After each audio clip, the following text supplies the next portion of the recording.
मैं अभिषेक रावत, एक ऐसा नाम जो बरसों तक बिजनेस वर्ल्ड में चमकता रहा। लोग मेरे पापा को किंग ऑफ टेक्सटाइल कहते थे। हम दो भाई थे, मैं बड़ा। पापा की हमेशा से यही इच्छा रही कि मैं पढ़ लिख कर उनके साथ बिजनेस में हाथ बटाऊं। इसलिए मुझे इंटरनेशनल बिजनेस की पढ़ाई के लिए अमेरिका भेज दिया गया। उनके सपने बड़े थे और शायद उनके सपनों से ज्यादा मुझ पर भरोसा। पढ़ाई पूरी हुई, डिग्री हाथ में आई, लेकिन दिल में वापसी का कोई भी जज्बा नहीं था। मैं वापस नहीं आना चाहता था। मुझे इंडिया से मोहब्बत नहीं थी। वहां की धूल, शोर, तंगहाली, सोच, सब कुछ मुझसे मेल नहीं खाता था। मैं न्यूयॉर्क की सड़कों पर अपनी मर्जी से चलता था, अपनी दुनिया में रहता था। मेरे आसपास कोई रोकने वाला नहीं था, कोई सवाल करने वाला नहीं। ये सब कुछ मेरे हिसाब से था। एक दिन अचानक अरमान का फोन आया, मेरे बचपन का जिगरी दोस्त। उसकी आवाज में खुशी छुपी हुई थी। भाई, मेरी शादी की डेट फिक्स हो गई है। 15 को मेहंदी है और बारात 17 को। तू नहीं आया तो मैं नाराज हो जाऊंगा। मैं हंसकर बोला, यार तू तो जानता है मैं ऐसे फंक्शंस में आने से बचता हूँ। उसने जवाब दिया, तो क्या तू मेरे लिए नहीं आएगा? वादा कर। मैंने वादा कर लिया। दिल में कुछ नमी थी। उसके लिए बचपन के वो दिन याद आ गए जब हम दोनों साइकिल लेकर पूरे मोहल्ले में घूमा करते थे। दूसरी तरफ पापा की तबीयत बिगड़ती जा रही थी। फोन पर माँ की आवाज सुनकर दिल हिल जाता। बेटा, तुम्हारे पापा बार बार तुम्हें याद कर रहे हैं। बिजनेस अब अकेले तुम्हारे भाई के बस का काम नहीं रहा। पापा से फोन पर बात हुई। उन्होंने बस इतना कहा, वापस आ जाओ अभिषेक, अब वक्त है कि तुम हमारी उम्मीदों का सहारा बनो। उनकी ये लाइन मेरे दिल में तीर की तरह लगी। मैं जानता था कि वो बीमार हैं और मेरा बार बार इनकार करना शायद उन्हें तोड़ देगा। मैं वापस आ गया। दिल्ली एयरपोर्ट पर कदम रखा तो एक अजीब सी हलचल, मिट्टी की, धुएं की, जिंदगी की। माँ, भाई, चाचा सब एयरपोर्ट पर थे। माँ की आंखों में आंसू थे, भाई की आंखों में शिकायत और चाचा के चेहरे पर वही पुरानी मुस्कान। सब मुझे लेकर सीधे घर आ गए। माँ ने गले लगाकर कहा, बस अब तू आ गया है, सब ठीक हो जाएगा। मैं खामोश रहा। मेरे लिए ये वापसी बस एक मजबूरी थी। 2 दिन गुजरे, घर में हर वक्त शादी की बातें हो रही थी। बुआ, मौसी, मामा सबने एक ही राय दी, अभिषेक अब तुम भी शादी कर लो, तुम्हारी उम्र हो गई है। मैं बस मुस्कुराकर रह जाता। दिल में कहता, मुझे शादी नहीं करनी। कभी किसी लड़की को देखकर वो कशिश महसूस ही नहीं हुई जो बाकी सबको होती है। शायद इसलिए कि मेरे इरादे कुछ और ही हैं। मेरे जैसे इंसान को कोई खास चाहिए, और खास यहाँ कहाँ। मेहंदी में 2 दिन बाकी थे। अरमान ने खास तौर पर कहा था कि मेहंदी में जरूर आना। मैंने कहा, ठीक है भाई, जरूर आऊंगा। उन 2 दिनों में घर वालों ने मुझे सिखाया कि मेहमानों से कैसे पेश आना है। बिजनेस की फाइलें दिखाई और पापा ने तो यहाँ तक कह दिया कि अब तुम्हें कंपनी के बोर्ड में बैठना है। मैंने सब कुछ सुना, सिर हिलाया, लेकिन दिल अभी तक न्यूयॉर्क के उस स्टेडियम को ढूंढ रहा था। मेहंदी का दिन आया। दिन भर काम में रौनक रही। अरमान के फोन पर फोन आते रहे, आ रहे हो ना, लेट मत हो जाना। शाम होते ही मैं ड्रेसिंग रूम में गया और अपना फेवरेट कुर्ता निकाला, ब्रांडेड सफेद, जिस पर हल्का सा गोल्डन काम था। माँ ने दरवाजे से झांक कर कहा, कितना खूबसूरत लग रहा है मेरा बेटा। मैं हंसते हुए बोला, आपको तो मैं हर हालत में खूबसूरत लगता हूँ। ड्राइवर गाड़ी निकाल कर गेट पर ले आया। मैं आईने में खुद को देखने लगा। बाल परफेक्ट, शूज पॉलिश किए हुए और खुशबू वैसी जो किसी खास मौके पर लगाई जाती है। जैसे ही गाड़ी से उतरा, फंक्शन हॉल के बाहर रोशनी की जगमग आंखों में लगी। सब लोग हंस रहे थे, हंसी मजाक चल रहा था। ढोल बज रहा था जिस पर लोग नाच रहे थे। मैंने सांस भरी और दिल में कहा, चलो देखते हैं आज का जश्न कैसा होता है। मैं हॉल में दाखिल हुआ, लेकिन अभी तक मुझे नहीं पता था कि मेरी जिंदगी में वो पल, वो लम्हा, आज का दिन सब कुछ बदल देने वाला है। हॉल में कदम रखते ही शोर और रोशनियों ने मेरा स्वागत किया। हर तरफ रंग बिखरे हुए थे, लोग शोर मचा रहे थे, कैमरामैन इधर उधर भाग रहा था। फंक्शन अपने चरम पर था। मैंने एक तरफ बैठने का सोचा। ज्यादा गपशप करना मेरे एटीट्यूड में नहीं था। वेटर ट्रे लेकर मेरे पास आया। मैंने ठंडा पानी पिया और नजर इधर उधर घूमने लगी। हर कोई व्यस्त था, खुश नजर आ रहा था। अरमान का छोटा भाई मेरे पास आया, भैया आप बैठे क्यों हैं, डांस करिए ना। मैंने मुस्कुराकर इनकार किया, यार मैं यहाँ सिर्फ तुम लोगों के लिए आया हूँ, मुझे नाचने का कोई शौक नहीं है। इसी दौरान मेरी नजर स्टेज की तरफ गई। अरमान और उसकी होने वाली पत्नी हंसते हुए बैठे थे। उनके साथ कुछ लड़कियां भी थीं, जो अपनी पारंपरिक कपड़ों में बहुत खुश और व्यस्त थीं। लेकिन एक चेहरा बाकी सबसे अलग था। वो खूबसूरत ग्रीन कलर के कपड़ों में बैठी थी। उसका अंदाज शालीन, मगर आंखों में गहरी खामोशी। मैंने पहली बार उस लड़की को देखा तो कुछ लम्हों के लिए जैसे आसपास का सारा नजारा रुक सा गया। ये कौन है? मैंने खुद से सवाल किया। पहली बार किसी लड़की ने मेरा ध्यान इतनी गहराई से अपनी तरफ खींचा था। वो ना तो हंस रही थी, ना किसी से ज्यादा बात कर रही थी। बस बैठी हुई थी, चुपचाप, मगर सबके साथ। मैंने अपने फोन का कैमरा उसकी ओर मोड़कर उसकी तस्वीर लेने की कोशिश की, मगर फौरन ही खुद को रोका। ये तू क्या कर रहा है अभिषेक? मैंने खुद को टोका। मैंने नजर हटाई, पानी का घूंट लिया, लेकिन अगले ही लम्हे दोबारा उसे देखने लगा। डांस परफॉर्मेंस शुरू हुआ, ग्रुप स्टेज पर आया, शोर और ज्यादा बढ़ गया। लेकिन मेरा ध्यान उस शोर में भी सिर्फ उस चेहरे पर था। वो कभी कभी मुस्कुरा उठती, कुछ कहती और फिर नजरें झुका लेती। कोई खास बात नहीं कर रही थी, लेकिन हर अंदाज में खुददारी थी। अरमान मुझे देखकर स्टेज से नीचे आया, मेरे पास आकर बैठा। फंक्शन कैसा लग रहा है? जबरदस्त, सब कुछ परफेक्ट है, मैंने फॉर्मेलिटी से भरा जवाब दिया। उसने कहा, यार तुझे लेकर ही टेंशन थी, तू आया तो मुझे बहुत अच्छा लगा, और अब मैं कुछ टेंशन से फ्री हूँ। फिर वो उठकर आगे बढ़ गया। मैं वहीं बैठा रहा। कुछ लम्हों के बाद वही लड़की स्टेज से उतरी। मुझे लगा जैसे मैं उठकर उसके रास्ते में आ जाऊं, शायद कोई बात हो जाए। मैं सच में ऐसे खड़ा हुआ कि वो मजबूरन मेरे सामने आई। उसने मेरी तरफ देखा। एक लम्हे को उसकी नजरें मेरी आंखों से टकराईं, और फिर वो खामोशी से मेरे पास से गुजर गई। कोई एक्सप्रेशन नहीं, कोई मुस्कुराहट नहीं, कोई हैरत नहीं, बस चुपचाप गुजर गई, जैसे मैं वहां था ही नहीं। और मुझे न जाने क्यों बुरा लगा, जैसे मैं उससे कुछ उम्मीद कर बैठा था, लेकिन वो उम्मीद खत्म हो गई थी। मैंने खुद से कहा, ये सब इतना आसान नहीं है। शायद अभी भी मेरी नजरें उसकी तलाश में थीं। एक मौके पर वो किचन के पास से गुजरी तो अरमान की पत्नी ने उसे आवाज दी, साक्षी, पानी लाना जरा। साक्षी, मैंने दिल में नाम दोहराया। अब मैं जानता था कि उसका नाम क्या है। मेहंदी का फंक्शन खत्म होने को था। मैंने मौका देखकर अरमान को पकड़ा। वो भी गिफ्ट लेने के काम में व्यस्त था। अरमान, एक बात पूछनी है। वो लड़की, वही जो तुम्हारी पत्नी के साथ बैठी थी, ग्रीन कलर के सूट में, उसका नाम साक्षी है ना? अरमान ने मुस्कुराकर कहा। हाँ, क्या हुआ? बस वैसे ही अच्छी दोस्त लग रही है। तुम्हारी पत्नी की पक्की दोस्त है। जितने हम दोनों दोस्त हैं, उतने ही ये दोनों भी हैं। वो हंसा। अच्छा, कहाँ की है वो? मैंने अचानक से पूछ लिया। अरे बस दिल्ली की ही है। अभी तो बहुत सारा शादी का ही काम बाकी है यार। मैंने हाँ में सिर हिला दिया, लेकिन दिल में सवालों का तूफान था। मैंने खुद को रोका। ज्यादा कुरेदना खोदना फिलहाल ठीक नहीं लगा। मैं वापस अपनी जगह पर बैठ गया और काफी देर तक वहीं बैठा रहा। फंक्शन खत्म हुआ, लोग जाने लगे, लेकिन मेरे अंदर कुछ शोर हुआ था। साक्षी, एक नाम, एक लम्हा, एक इनकार, जिसने मेरे दिमाग में जगह बना ली थी। मैं गाड़ी में बैठे बैठे ही सीट से टेक लगा ली। ड्राइवर ने आईना सीधा किया। मैंने कहा, बस चलो। गाड़ी चली, लेकिन मेरा मन वहीं पर रुका हुआ था, उसी लम्हे में, उसी चेहरे पर। मुझे नहीं पता था आगे क्या होने वाला है, लेकिन इतना जरूर जान गया था कि वो आम नहीं थी, और शायद मैं उसके लिए तैयार नहीं था। अगले दिन मैं अरमान के घर गया। उसका कमरा अब भी वैसा ही था जैसा बचपन में हुआ करता था, बस थोड़ा सा ठीक ठाक कर दिया गया था। बेड पर बैठते ही मैंने बात शुरू की। यार, वो साक्षी अजीब सी लड़की है। अरमान ने मुस्कुराकर मेरी ओर देखा। क्या मतलब अजीब? सीधी भी है और थोड़ा सा गुरूर वाली भी लगती है। तुम दोनों इतने करीबी हो, उसके बारे में कुछ तो जानते ही होगे। अरमान ने धीरे से कहा। हाँ, जानता हूँ, बहुत कुछ जानता हूँ। उसने बैठक का दरवाजा बंद किया और आराम से सोफे पर टेक लगाई, जैसे सब कुछ सुनाने के लिए खुद को तैयार कर रहा हो। साक्षी दिल्ली के पुराने मोहल्ले में रहती है। उसका पिता जूते ठीक करते हैं, मोची है, लेकिन इज्जत से कमाता है। माँ का कुछ साल पहले देहांत हो गया। इकलौती बेटी है, सारा ध्यान बस उसी पर है।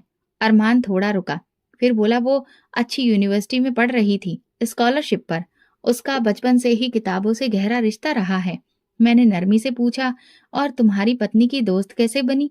कॉलेज के जमाने की बात है। दोनों ने एक ही समय पर एडमिशन लिया था, साथ में प्रोजेक्ट किए, और आज तक एक दूसरे के साए की तरह साथ हैं।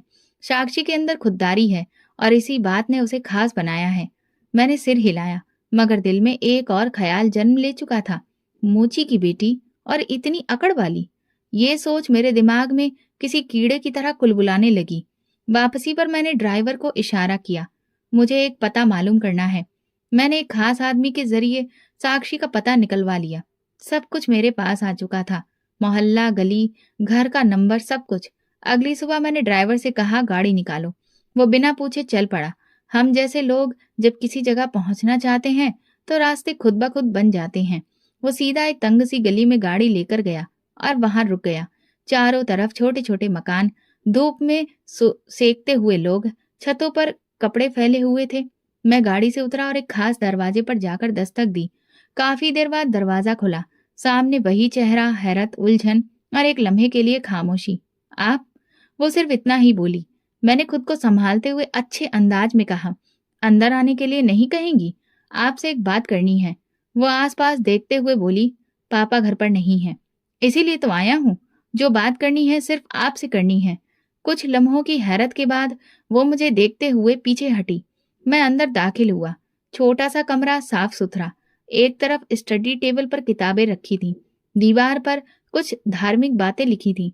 पंखा चल रहा था, मगर गर्मी महसूस हो रही थी।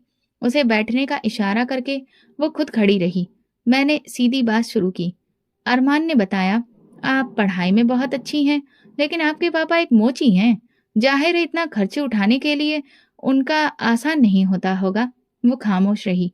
मैंने अपनी जेब से एक सफेद लिफाफा निकाला, मेज पर रखा। इसमें कुछ पैसे हैं, गिफ्ट समझ लीजिए। कोई शर्त नहीं है, कोई सवाल जवाब नहीं, बस मेरी तरफ से मदद है। वो ठीक से मेरी तरफ देखे बिना ही बोली, मुझे आपके पैसों की कोई जरूरत नहीं है। सच में? ये तो मैं बस अपने मन से दे रहा हूँ। मेरे पापा गरीब जरूर हैं, लेकिन इज्जत से कमाते हैं और मेरी पढ़ाई का खर्चा भी वही उठा रहे हैं। मैं किसी भी गैर मर्द की मदद को अपने लिए सही नहीं समझती। मैंने दोबारा लिफाफा उसकी तरफ सरकाया। सोच लीजिए, मैं एक बिजनेसमैन हूँ, किसी पर एहसान नहीं करता। इसे सिर्फ जान पहचान की शुरुआत समझ लीजिए। वो एक कदम पीछे हटी। मेहरबानी होगी, आप ये लिफाफा वापस लेकर यहाँ से चले जाएं। मैं अकेली हूँ और आपका यहाँ होना ठीक नहीं। मैं लम्हा भर के लिए उसे देखता रहा, फिर खामोशी से लिफाफा उठाया और दरवाजे की तरफ बढ़ा। वहां जाकर रुका। एक राय दूं? कभी कभी खुददारी जरूरत से बड़ी नहीं होनी चाहिए।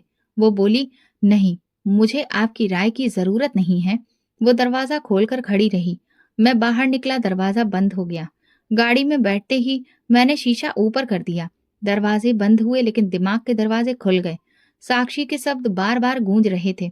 उसके इनकार ने मेरे अंदर वो सब कुछ छीन लिया था जो शायद बचपन से मेरे साथ था, हर किसी पर पूरी तरह से कंट्रोल करना। मैंने बिजनेस डील्स में बड़े बड़े फैसले किए थे। हर बार जीत सिर्फ मेरी होती थी, लेकिन आज एक तंग गली में रहने वाली लड़की ने मेरी हैसियत पर सवाल खड़ा कर दिया था। अगले दिन ऑफिस नहीं गया, बस एक कमरे में बैठकर बार बार वो मंजर सोचता रहा। तो वो समझती है कि मेरी कोई हैसियत नहीं, या ये सब उसका कोई नाटक है? मैंने अपने खास आदमी संजय को बुलाया। पता करो उसका रूटीन क्या है, कब कहाँ जाती है, उसके पापा कहाँ काम करते हैं, कब लौटते हैं। संजय ने सिर हिलाया। कल तक सारी रिपोर्ट आपके हाथ में होगी सर। अगले दिन जैसे ही संजय ऑफिस में दाखिल हुआ, मैंने घड़ी देखी। ठीक 10 बजे, मतलब पापा कहीं न कहीं काम पर होंगे। संजय ने बताया, उसके पिता बड़े चौक पर सड़क के किनारे काम करते हैं। उनके पास रोज पुराने ग्राहक आते हैं, छतरी लगाकर जूतों की मरम्मत करते हैं। ज्यादातर समय वहीं रहते हैं। मैंने कहा, एक काम करो, गाड़ी तैयार रखो, शाम को बड़े चौक जाना है। शाम 4:30 बजे मैं गाड़ी में बैठा संजय के साथ। मैंने काले शीशे लगवा रखे थे ताकि पहचान ना हो सके। वहां वही नजारा था जैसा मुझे बताया गया था। एक ठीक ठाक उम्र का इंसान झुककर काम कर रहा था। चेहरे पर मेहनत का रंग था, मगर अकेलापन और खामोशी भी। मैंने खुद को कुछ पल रोका, लेकिन फिर एक अजीब ख्याल आया। अगर ये इंसान कुछ दिन काम ना कर सके तो साक्षी मजबूर हो जाएगी। मैंने ड्राइवर से कहा, गाड़ी धीमी करो, जब वो सड़क पर आए हॉर्न दो। कुछ पल बाद वो वाकई उठा, शायद किसी ग्राहक से बात करने। जैसे ही वो सड़क के किनारे आया, ड्राइवर ने हल्का धक्का दिया। वो घबराकर पीछे हटा और अगले ही पल मेरी गाड़ी का बायां किनारा उसकी टांग से टकरा गया। धक्का हल्का सा था, मगर असर गहरा। लोग दौड़े, शोर मच गया। मैं तुरंत पीछे की सीट पर झुक गया। संजय ने हालात संभाल लिए। बस हल्की चोट है, फिक्र मत कीजिए, अस्पताल ले जा रहे हैं। हमने पास के अस्पताल में उन्हें भर्ती करवा दिया। मैं मौके से गायब हो गया, लेकिन संजय वहीं रहा। डॉक्टर को हिदायत दे दी गई थी कि किसी भी तरह की कमी नहीं होनी चाहिए। पैसों की कोई परवाह नहीं, सारे खर्चे मैं उठाऊंगा। इस बात से मैंने खुद को मसीहा बना लिया था, एक हमदर्द, एक मददगार। रात को संजय ने रिपोर्ट दी। सर, साक्षी अस्पताल आई थी, रो रही थी, परेशान थी। हमने बताया कि कोई खास आदमी उनके पापा का इलाज करवा रहा है। वो बार बार पूछती रही कि वो कौन है। मैंने कहा ठीक है, अगली बार पूछे तो बताना। अभिषेक रावत। 2 दिन बाद मैं खुद अस्पताल पहुंचा। सफेद कमीज और ब्लू जीन्स पहने, धूप का चश्मा लगाए, हाथ में फूलों का गुलदस्ता। रिसेप्शन में मैंने साक्षी के पापा का रूम नंबर पूछा। नर्स ने बताया कमरा नंबर 6, लेकिन अभी वहां उनकी बेटी है, इसलिए आप वहां जा सकते हैं। मैं धीरे से कमरे की तरफ गया। दरवाजा थोड़ा खुला हुआ था। साक्षी अंदर कुर्सी पर बैठी थी और उसके पापा बेहोशी में लेटे हुए थे। मैंने दरवाजे पर दस्तक दी। उसने पलट कर देखा। आप? मैं मुस्कुराकर अंदर आया। बस हालचाल लेने आया था। सुना था आपके पापा जख्मी हो गए हैं। मुझे बहुत अफसोस है। वो सीधी खड़ी हो गई। आप यहाँ क्यों आए हैं? जो कुछ हुआ इत्तेफाक था, लेकिन मैंने सोचा कि किसी तरीके से आपकी मदद कर सकूं, तो क्यों ना करूं। वो पलटकर खुद को देखने लगी। आपने ही इलाज के सारे पैसे दिए? जी। आप? क्योंकि मुझे लगा कि आपको इस वक्त किसी का साथ चाहिए। वो लम्हा भर को चुप रही, फिर बोली, क्या आपको हर चीज में अधिकार चाहिए? नहीं, मैं तो सिर्फ मदद करना चाहता हूँ। मदद वो होती है जो वक्त पर खामोशी से दी जाए। एहसान जताने की जरूरत नहीं होती। मैंने गुलदस्ता उसकी तरफ बढ़ाया, लेकिन उसने नहीं लिया। ये भी रख लीजिए, और शायद अगली बार आपकी यहाँ आने की जरूरत ना पड़े। मैंने नरमी से कहा, आप मुझे हमेशा एक ही नजर से क्यों देखती हैं? उसका जवाब ठंडा था, क्योंकि आप हमेशा एक ही अंदाज से आते हैं। मैं खामोशी से पलट गया, दरवाजा बंद किया और दिल में सोचता रहा, ये लड़की है या आईना? मेरी हर हरकत को समझ जाती है। गाड़ी में बैठा तो संजय ने पूछा, कुछ हुआ सर? मैंने नजर झुकी रखी। नहीं, लेकिन कुछ होना अभी बाकी है। 3 दिन तक साक्षी की कोई खबर नहीं मिली। ना अस्पताल से कॉल आया, ना किसी और तरह की सूचना। मैं भी खामोशी ओढ़ ली। जानता था कि मजबूरी हर दरवाजा खटखटाती है। बस वक्त का इंतजार था। चौथे दिन दोपहर में फोन बजा। अनजान नंबर था। कॉल उठाई तो दूसरी तरफ वही आवाज थी, थकी हुई मगर साफ। मुझे आपसे एक बात करनी है। मैंने जानबूझकर लापरवाही से कहा। ऑर्डर करिए मैडम। मैं आपकी मदद नहीं लेना चाहती थी, लेकिन अब मैं मजबूर हूँ। डॉक्टर कह रहे हैं कि तुरंत ऑपरेशन करना है। रीढ़ की हड्डी में भी चोट है। मैं वक्त बर्बाद नहीं कर सकती। कितने पैसे चाहिए? 2 लाख से ऊपर। और कब तक चाहिए? आज शाम तक। एड्रेस वही है। ठीक है। मैंने फोन बंद किया। लम्हे भर को आंखें बंद की, जैसे कोई पुरानी जीत दोबारा से हासिल होने जा रही हो। शाम होते होते मैंने पैसे अरेंज कर अस्पताल भेज दिए, लेकिन ये काफी नहीं था। मैं जानता था कि उस वक्त वो जज्बाती और कमजोर है, और यही वो लम्हा था जिसे मैं काफी समय से ढूंढ रहा था। अगली रात मैं उसके घर गया। दरवाजा खटखटाया। वही मामूली सी रोशनी, वही खामोश माहौल। इस बार उसने तुरंत दरवाजा खोला। शायद मुझे आता देख लिया था। अंदर आ सकता हूँ? वो कुछ लम्हे रुकी, फिर पीछे हटी। आइए। मैं अंदर गया। दरवाजा बंद हुआ। कमरे में उसके पापा की दवाइयों की महक थी और कुछ तनाव। वो खामोशी से एक तरफ खड़ी रही। मैं धीरे से बोला, क्या आपने खुद को कभी शीशे में देखा है? उसने मेरी बात को नजरअंदाज किया। आप यहाँ क्यों आए हैं? पैसे अस्पताल पहुंच चुके हैं। Thank you. बस इतना ही? तो आप और क्या सुनना चाहते हैं? कम से कम ये कि आप अब समझ चुकी हैं कि दुनिया कैसे चलती है। मुझे नहीं पता दुनिया कैसे चलती है, लेकिन मैं जानती हूँ कि इज्जत कैसे बचाई जाती है। मैं उसके पास गया और उसकी बाजू पकड़ ली। इतनी भी क्या जल्दी है? तुम्हारे बाप के इलाज के लिए इतने पैसे दिए हैं, कुछ तो हिसाब बराबर कर दो। वो एक कदम पीछे हटी, आंखों में नफरत, चेहरे पर गुस्सा। मेरा हाथ छोड़ दीजिए, वरना। वरना क्या? वरना तुम्हें अपना चेहरा देखने के भी काबिल नहीं छोड़ूंगी। मेरे लहजे में गुरूर था। मैंने तुम पर एहसान किया, तुम्हें बचाया। तुम जैसे लोग कहाँ इतना डिजर्व करते हैं। अगले ही लम्हे उसने जोर से मेरे मुंह पर थूक दिया। शर्म आती है मुझे, तुम जैसे लोगों पर और तुम्हारे पैसों पर। मैं तुम्हें एक एक पैसा वापस करूंगी, लेकिन अपनी इज्जत का सौदा नहीं कर सकती। मैं कुछ पल दंग खड़ा रहा। ये थूक नहीं था, मेरे गुरूर पर चाबुक पड़ा था। तुम जानती हो मैं कौन हूँ? जानती हूँ। वो इंसान जो समझता है कि पैसे से सब कुछ खरीदा जा सकता है। लेकिन याद रखना, तुमने जिस इज्जत पर हाथ डाला है ना, वो तुम्हें खत्म कर देगी। तभी दरवाजा अचानक खुला। अरमान और उसकी पत्नी अंदर आए। शायद साक्षी ने खुद को संभाल लिया था। अरमान ने पूछा, ये सब क्या हो रहा है अभिषेक? मैं चुप रहा। मेरी हालत कुछ कहने की ही नहीं थी। अरमान आगे बढ़ा, ये यहाँ पर क्या हरकत है? साक्षी ने सिर्फ इतना कहा, ये इंसान मेरे घर जबरदस्ती आया है। अब आप ही फैसला करिए, ये कैसा दोस्त है? मैं बिना कुछ कहे वहां से निकल आया। दरवाजा पीछे से बंद हो गया। गाड़ी में बैठकर मैंने साइड मिरर में खुद को देखा। कुछ बदला हुआ सा लगा। देर रात फिर उसी बात के बारे में सोचता रहा जो जाते जाते उसने कहा था। मैं तुम्हें एक एक पैसा वापस करूंगी, लेकिन अपनी इज्जत का सौदा नहीं कर सकती। मुझे एहसास हो रहा था कि उसने जो किया वो सिर्फ वक्त की नजाकत नहीं थी, बल्कि एक फैसला था। मैंने अपनी मुट्ठियां बंद की और खुद से कहा, अगर तुम समझती हो कि ये तुम्हारी जीत है, तो फिर ये तुम्हारी बहुत बड़ी भूल है। मैंने फोन उठाया, संजय को कॉल किया। कल सुबह उसके बाप का पीछा करो, जहां जाए रिपोर्ट दो, और हाँ, इस बार खेल मेरे रूल्स पर होगा। फोन बंद किया और आखिरी बात मेरे होठों से निकली, मैं तुम्हें बर्बाद कर दूंगा। सुबह होते ही मैं गाड़ी में बैठा और सीधा साक्षी के घर की तरफ निकल पड़ा। कल रात जो कुछ हुआ वो मेरे लिए खुला चैलेंज था। मोहल्ले में दाखिल हुआ। कुछ लोग सड़क किनारे चाय पी रहे थे। उन्होंने गाड़ी को देखा, लेकिन पहचानने से इनकार कर रहे थे। मैं उतरकर सीधा उसी पुराने दरवाजे तक पहुंचा जो अब बंद था। वहां ताला लगा हुआ था। दरवाजे पर धूल जमी थी। पास की दीवार पर एक पुराना अखबार चिपका था। साफ था कि कई दिनों से कोई हलचल नहीं हुई। मैंने आसपास के घरों की बेल बजाना शुरू किया। एक बूढ़ी औरत बाहर आई। ये जो सामने मकान है, इसमें रहने वाले कहाँ गए?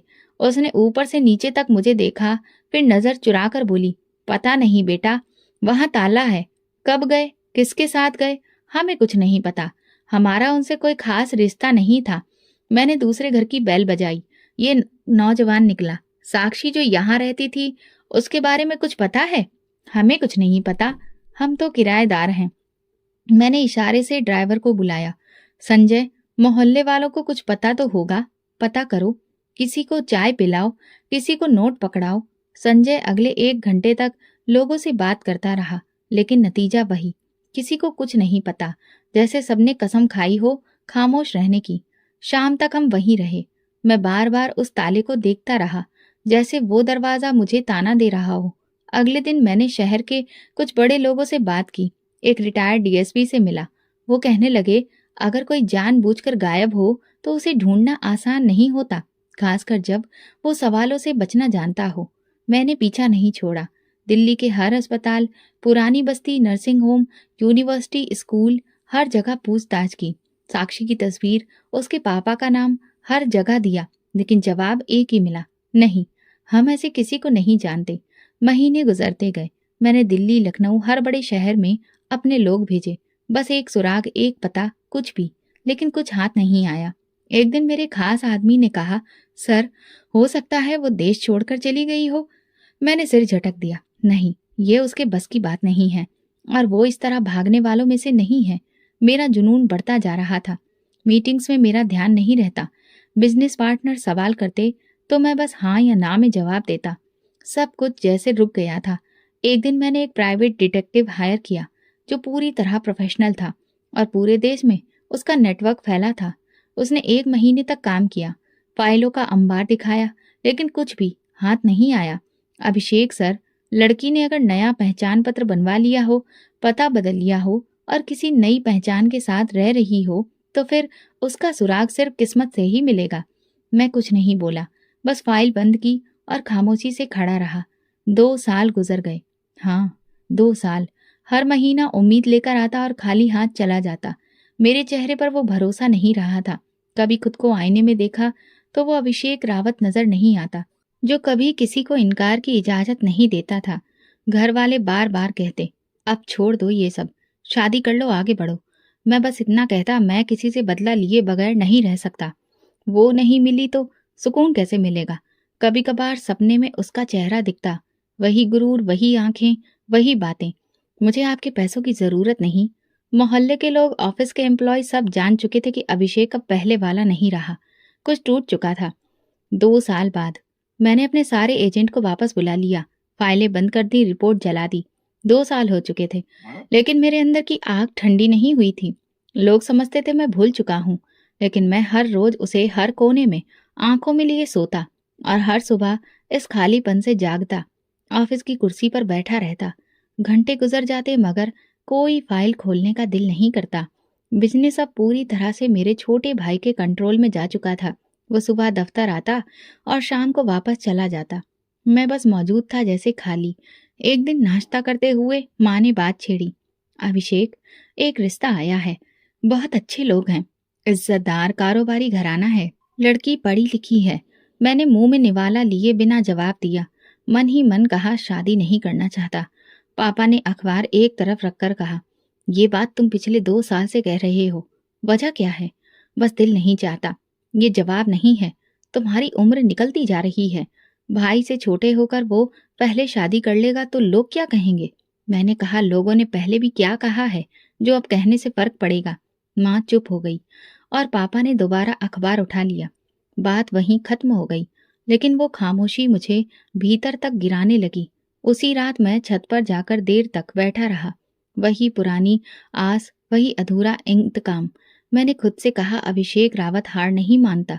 अगर वो सामने नहीं आई तो क्या हुआ? वक्त बदलता है और वक्त हर दरवाजा खोल देता है। अगले दिन मैंने संजय को बुलाया। एक बार फिर से तलाश शुरू करो। मीडिया, पुलिस, यूनिवर्सिटी, रिकॉर्ड, जो मुमकिन है करो। संजय ने धीरे से कहा, साहब हमने सब कुछ आजमा लिया है, कुछ भी नहीं बचा। तुमने कोशिश छोड़ी, मैंने अभी नहीं छोड़ी। उसने झुककर कहा, ठीक है, एक बार फिर कोशिश करते हैं। मैंने बिजनेस पर कम ध्यान देना शुरू कर दिया। ऑफिस का स्टाफ जान चुका था कि मैं दोबारा इस पुरानी लहर में डूब चुका हूँ। कुछ लोग मुझसे हमदर्दी करते थे, कुछ परेशान हो चुके थे। शाम को जब मैं घर आता, माँ वही पुराना सवाल लेकर आ जाती, अब तो वक्त आ गया है, अब तो कर लो शादी। मैं बस एक ही जवाब देता, माँ मैं किसी औरत को इज्जत दे ही नहीं सकता। फिर एक दिन छोटा भाई मेरे कमरे में आया, हाथ में चाय का कप था। भैया, सब लोग आपके व्यवहार से परेशान हैं। 2 साल हो गए, जिंदगी नहीं रुकी, तो आप क्यों रुक गए हो? क्योंकि मेरा हिसाब बाकी है, किसी से जिसने मुझे मेरे वजूद से हिला दिया। वो चुपचाप चाय का कप मेज पर रखकर बाहर निकल गया। शायद वो भी समझ चुका था कि अब बहस का कोई मतलब नहीं। उन्हीं दिनों मैंने खुद को लोगों से बिल्कुल काट लिया। सोशल मीडिया डिलीट, दोस्तों से बात खत्म, सिर्फ पुराने नोट्स, साक्षी की तस्वीर और वो शब्द जिन्हें मैं कभी निकाल नहीं पाया। एक दिन ऑफिस में बैठा था, अकाउंट्स टीम का हेड आया। सर, ऑफिस ऑडिटर की टीम अगले हफ्ते आ रही है। मैंने कहा, उन्हें मेरे छोटे भाई के साथ जो भी शेयर करना है कर लें। सर, कुछ रिकॉर्ड्स आपके साइन के बिना पूरे नहीं होंगे। मैंने फाइल उठाई, साइन किया और वापस देते हुए कहा, बाकी काम छोटे के साथ ही तय करो। उसी दिन शाम को संजय वापस आया, हाथ में कुछ कागज थे। सर, कुछ जानकारी मिली है। एक औरत है जिसकी पहचान अभी ठीक से नहीं हुई, लेकिन यूपीएससी की टॉप लिस्ट में शामिल हुई थी 2 साल पहले। एड्रेस तो थोड़ा पता चला है, लेकिन तस्वीर अभी तक नहीं मिली। नाम क्या है? साक्षी। मैं कुर्सी से सीधा होकर बैठ गया। पूरी तसल्ली कर लो, अगर वही है तो मुझे जल्दी खबर दो। उसी पल मेरे शरीर में एक बार फिर बिजली दौड़ गई, जैसे खाली वजूद में कुछ पलटा हो। रात को देर तक नींद नहीं आई। वो नाम, वो पहचान, अब अगर वो सामने आए तो मैं उसे बता दूंगा अभिषेक रावत को इनकार करने की कीमत क्या होती है। अगले दिन दोपहर के समय ऑफिस में बैठा था, कुछ रिपोर्ट्स देख रहा था, जब सिक्योरिटी गार्ड भागता हुआ अंदर आया। साहब, पुलिस की गाड़ी आई है बाहर। मैं चौंक कर उठ गया। पुलिस? क्यों? वही तो हम भी पूछ रहे हैं, अंदर आना चाह रहे हैं।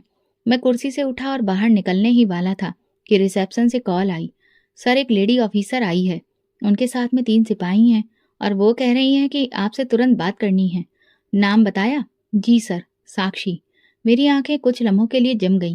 दरवाजा खुला, मैं अपने आप बाहर की तरफ बढ़ गया। ऑफिस के रास्ते में सिपाहियों के जूतों की ठक ठक आवाज गूंज रही थी। सब लोग एक तरफ हो चुके थे। कुछ नजरों में हैरानी थी, कुछ में डर, लेकिन मैं खुद शॉक्ड हो रहा था। सामने वही चेहरा जो बरसों पहले मेरी आंखों में चिपक गया था, वही चेहरा पूरे अधिकार और कॉन्फिडेंस के साथ मेरे सामने खड़ा था। सिर पर असिस्टेंट कमिश्नर की टोपी, हाथ में गिरफ्तारी के ऑर्डर और आंखों में वही पुरानी शिद्दत।